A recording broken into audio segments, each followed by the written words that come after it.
ZEE5 ಇರುವಾಗ ನೀವು ನಿಮ್ಮ ನೆಚ್ಚಿನ ಶೋಗಳನ್ನ ಎಂದಿಗೂ ಮಿಸ್ ಮಾಡಿಕೊಳ್ಳುವುದಿಲ್ಲ. ಅದು ಸಂಪೂರ್ಣ ಉಚಿತವಾಗಿ. ಅಪೇಕ್ಷಾ ಅವರೇ, ಏನು ನೀವ್ ಹಾಗೆ ಮಾತಾಡಬಾರ್ದಾಗಿತ್ತು, ಹೀಗ್ ಮಾತಾಡ್ಬೇಕಿತ್ತು. ನೀವ್ ಹೀಗಿರಿ ಹಾಗಿರ್ಬೇಡಿ ಅಂತ ಹೇಳೋದಕ್ ಬಂದ್ರ? ಇಲ್ಲ ಅಪೇಕ್ಷಾ ಅವರೇ, ಅದು ಇಲ್ಲಿ ಎಲ್ಲರೂ ನನಗೆ ಉಪದೇಶ ಕೊಡೋರೇ ಆಗೋದ್ರು. ನಾನು ಏನ್ ಹೇಳ್ತಾ ಇದ್ದೀನಿ, ಯಾಕೆ ಹೇಳ್ತಾ ಇದ್ದೀನಿ, ಯಾರಿಗೂ ಅರ್ಥ ಮಾಡ್ಕೊಳಕ್ ಆಗ್ತಾನೆ ಇಲ್ಲ. ಇಲ್ಲ ಅಪೇಕ್ಷಾ ಅವರೇ, ನಾನು ಹೇಳಕ್ ಇಲ್ಲ ಮಲ್ಲಿ ಅವರೇ, ಇಲ್ಲಿ ಯಾರಿಗೂ ಅರ್ಥ ಮಾಡ್ಕೊಳ್ಳೋ ಮನ್ಸೇ ಇಲ್ಲ. ಸುಮ್ನೆ ಅವ್ರವ್ರಿಗೆ ಏನೇನ್ ತೋಚುತ್ತೋ ಅದನ್ನ ಹೇಳ್ತಾ ಹೋಗೋದು ಅಷ್ಟೇ. ಇಲ್ಲ ಅಪೇಕ್ಷಾ ಅವರೇ, ನನ್ನ ಮಾತು ಹೊಸಿ ಕೇಳಿ. ನಾನು ನಿಮ್ಗೆ ಉಪದೇಶ ಕೊಡಕ್ ಬಂದಿಲ್ಲ.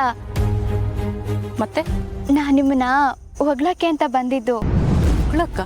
ಹ್ಞೂ, ನೀವ್ ನೋಡಿದ್ರೆ ನನ್ಗೆ ಬೈತಿದ್ದೀರಲ್ಲ. ಅದು ನಾನು ಅದು ಯಾವುದೋ ಟೆನ್ಷನಲ್ಲಿದ್ದೆ.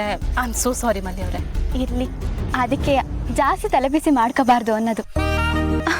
ನೀವು ಈ ಮನೆ ಕಿರಿ ಸೊಸೆಯಾಗಿ ಎಲ್ರ ಮುಂದೆ ಅದೆಷ್ಟು ಅಂದಾಗ ಮಾತಾಡಿದ್ರಿ. ನಿಮ್ ಮಾತಲ್ಲಿ ಒಂದ್ ಗತ್ತಿತ್ತು, ಒಂದ್ ತೂಕ ಇತ್ತು. ನನ್ಗಂತೂ ನೀವು ಮಾತಾಡಿದ್ದು ಸ್ವಲ್ಪನೂ ತಪ್ಪು ಅನಿಸ್ಲೇ ಇಲ್ಲ, ಗೊತ್ತಾ? ಸತ್ಯ, ನಿಮ್ಗಾದ್ರೂ ನಾನು ಮಾತಾಡಿದ್ ಸರಿ ಅಂತ ಅನ್ಸ್ತಲ್ಲ, ನನ್ಗೆ ಅದೇ ಖುಷಿ. ಥ್ಯಾಂಕ್ ಯು ಮಲ್ಲಿ ಅವರೇ. ಮಲ್ಲಿ ಅವರೇ, ನನ್ನ ಮಾತು ಕೇಳಿ ನಿಜವಾಗ್ಲೂ ನಿಮಗೆ ಬೇಜಾರಾಗಿಲ್ಲ ಅಲ್ವಾ? ಅಯ್ಯೋ ಇಲ್ಲಪ್ಪ, ದೇವರಾಣೆಗೂ ಇಲ್ಲ. ನೀವು ಊಟ ಮಾಡಿದ್ರಾ? ಇಲ್ಲ, ಇವಾಗ ಮಾಡ್ಬೇಕು. ನಿಮ್ದಾಯ್ತಾ? ವಾ, ನಂದು ಅವಾಗ್ಲೇ ಆಗೋಯ್ತು.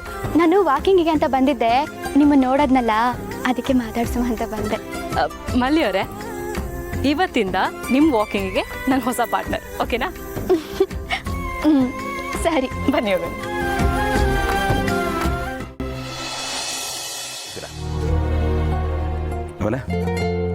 ಈ ಮದುವೆ ಬಗ್ಗೆ ಅಮ್ಮನ ಹತ್ರ ಏನಾದರೂ ಮಾತಾಡಿದ್ರ?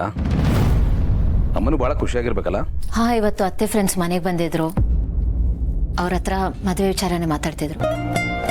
ಅಷ್ಟೇ ಅಲ್ಲ, ಅಪ್ಪಿಗೂ ಎಲ್ಲರನ್ನೂ ಇಂಟ್ರೊಡ್ಯೂಸ್ ಮಾಡಿಸಿದ್ರು. ಈ ವಿಚಾರದಲ್ಲಿ ಅತ್ತೆ ತುಂಬಾನೇ ಖುಷಿಯಾಗಿದ್ದಾರೆ. ಆ್ಯಕ್ಚುಲಿ ನಾನು ಅನ್ಕೋತಾ ಇದ್ದೆ, ದೊಡ್ಡದಾಗಿ ಒಂದು ರಿಸೆಪ್ಷನ್ ಮಾಡಿ ಎಲ್ರಿಗೂ ಪರಿಚಯ ಮಾಡಿಸೋಣ ಅಂತ. ಅಂದರೆ ಒಂದು ಪಾರ್ಟಿ ಕೊಟ್ಟು ಅಫಿಷಿಯಲ್ ಆಗಿ ಅನೌನ್ಸ್ ಮಾಡ್ಬೋದು ಅಂತ. ನೋಡೋಣ, ಯಾವುದಕ್ಕೂ ಅಮ್ಮನ ಒಂದ್ಸತಿ ಒಂದು ಒಪಿನಿಯನ್ ಕೇಳ್ತೀನಿ. ಹಾಗೆ ಮಾಡಿ, ಒಳ್ಳೆ ಯೋಚನೆ. ಟೀಚರ್ ಪಾಸ್ ಮಾಡಿದ್ರಲ್ಲ, ಸೊ ಎಲ್ಲ ಕಡೆ ಪಾಸ್ ಆದಾಗಿನಿ.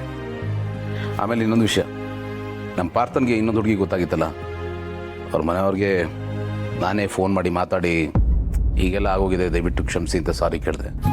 ಪಾಪ ಅವ್ರಿಗೂ ತುಂಬ ಬೇಜಾರಾಗಿರುತ್ತಲ್ವಾ? ಈ ರೀತಿ ಆಗುತ್ತೆ ಅಂತ ಯಾರು ತಾನೇ ಯೋಚನೆ ಮಾಡಿದ್ರು. ಎನಿವೇಸ್, ನೀವು ಸಾರಿ ಹೇಳಿದ ಒಳ್ಳೇದೇ ಆಯ್ತು. ಸರ್, ಡ್ಯೂಟಿ ಆಗಿರಲಿ. ನೀವ್ಯಾಕೆ ಇಷ್ಟೊಂದು ಡಲ್ ಆಗಿದ್ದೀರಲ್ಲ? ಇಲ್ವಲ್ಲ, ಯಾಕೆ ಹಾಕಿ ಹೇಳ್ತಿದ್ದೀರಾ? ನೀವು ನಾರ್ಮಲ್ ಆಗಂತೂ ಇಲ್ಲ. ಈ ಜ್ವರ ಬಂದವ್ರು ಇರ್ತಾರಲ್ಲ, ಹಾಗಿದ್ದೀರಾ? ಜ್ವರ ಬಂದಿದ್ಯಾ? ಇಲ್ವಲ್ಲ, ಜ್ವರಗಿರ ಏನೂ ಇಲ್ಲ, ನಾನು ಆರಾಮಾಗೇ ಇದ್ದೀನಿ. ಅದು ನಮ್ಮ ಸುತ್ತಮುತ್ತ ಇರೋರು ಚೆನ್ನಾಗಿರ್ಬೇಕು, ಕಂಫರ್ಟಬಲ್ ಆಗಿರಬೇಕು ಅಂತ ಭಾವಿಸ್ತೀವಿ.